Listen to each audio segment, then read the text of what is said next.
Hi, everyone. Welcome to week 11 of weekly affirmations for creatives. I'm Michelle Tracy Berger, and I'm so glad that you're here. For those who might have just discovered this channel, I have been doing a weekly practice of sharing an affirmation for creatives. And affirmations are a great tool for us to use in aligning our intentions as creative people and getting more of our work out in the world. The practice of affirmations has definitely changed my life, and I talk about that in some other videos. So now let me share week 11's affirmation. I cultivate relationships that support my creative life. I'll say that two more times. I cultivate relationships that support my creative life. I cultivate relationships that support my creative life. So powerful. That is, relationships and how they support our creativity is a key area for thinking about our long-term success.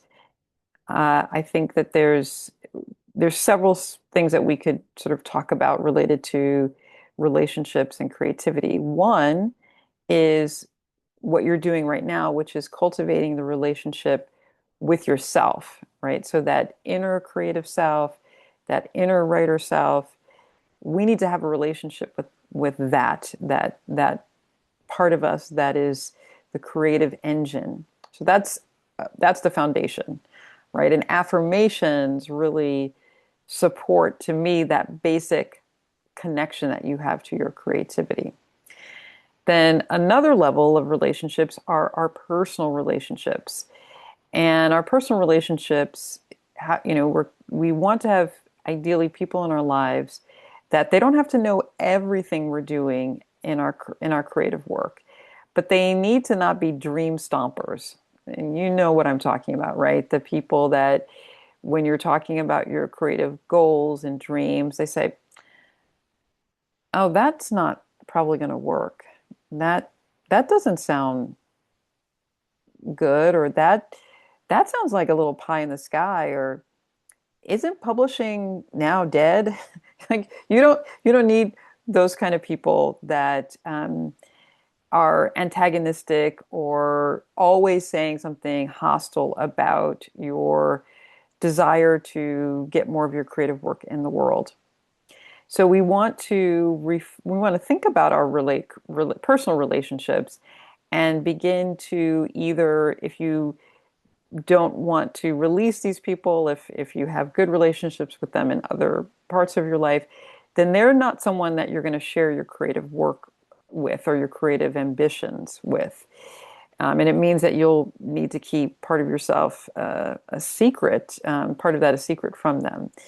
And you can decide, the value of that. But ideally, I think in our personal relationships, we should have people who are really cheering us on. They may not understand all the ins and outs. They may not understand all the struggles and things that you're doing to get your creative work out in the world, but they are really in your corner. They show up for you when you ask them to. They respect your boundaries. So if you say, "Yeah, I'd love to go out to the movies tomorrow night, but it is my writing night, and unfortunately, I need to get my 2 hours done.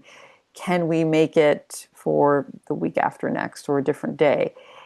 People are in your corner are going to say, "I would love to see you, but I totally understand. Go on with your bad self. Get your writing done," right? More supportive. So there's that set of relationships. And then, of course, there are the professional relationships that span the gamut. And I'll just use writing as an example. So you have relationships with other writers, you have relationships with readers, you have relationships with industry professionals, and your career and your creative output is going to touch all of those people. And so being in relationship with someone is obviously being respectful of their time, supporting them, always thinking about what you can give them as well as what you're getting. There's reciprocity involved.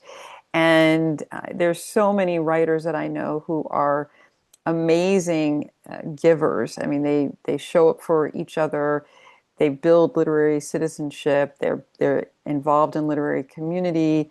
That means going to people's book launches. That means going to readings. That means sometimes serving on an arts organization. That means looking at someone's manuscript or a couple of chapters, or sometimes it's obviously more formal where you're in a writer's an actual writers group or you have a writing accountability buddy. So thinking about those relationships and the power of them, because those are also the people, and I know this personally, those are the people that when you do have a book come out or a story come out, they're people who are going to support and promote you and champion you, right? So that what you've given out also comes back to you at incredible times in your life. So it is about that dynamic of supporting and getting support. And that is so important because, we often know a creative life can be a life of solitude when you're actually doing the creating, unless you're in a discipline where it's much more team building and it's much more collaborative, at least initially. And writing is not often that way until you're finished with the product, usually, or finished with the project, I should say. So there's that. So that affirmation, I cultivate relationships that support my creative life, that you recognize you are in that dynamic, you're in that cycle, and you want to be aware of that. And then also you have relationships with industry professionals, and you always want to, I think, show up as your best self. You want to show up as your most savvy self. You want to show up as someone who understands the rules, both the written rules and the unwritten rules. So you don't pester people, like if you're going to a conference and you you've met maybe with an agent, and you don't, after you have your formal meeting, you don't necessarily want to pester them at the bar later on, or down the line. You want to show up as a professional, and that being able to be a good literary citizen or creative citizen, it it comes back to you. It gets you so much good karma because people, even if they don't work with you with a particular project that you are interested in, you never know. You might be the person because you're easy to get along with. You show up on time. You're a caring person. People think of you for other opportunities. And I definitely can attest to that in my experience, that when I think about people I want to work with, I think about the people who are gracious, who are kind, seem engaged in what is going on, and those are the people that I want to work with. So some of this is probably very straightforward, but for some of us, it's an area that we need to look at and examine. So I cultivate relationships that support my creative life. Let me know how this lands for you. Is there an area when we think about personal, so the relationship with the self, relationship with more immediate community, uh, and then relationship with professionals, is there an area that you want to tweak?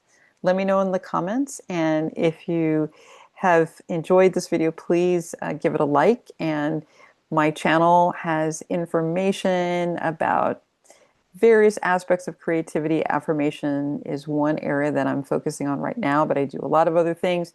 You can check that out in the description. And please share this with a creative that you know that might just really enjoy being part of a community that is talking about the power of self-talk, getting us from neutral, from out of negative to neutral, and then ideally positive. All right, I will see you next week. Have a great week until then.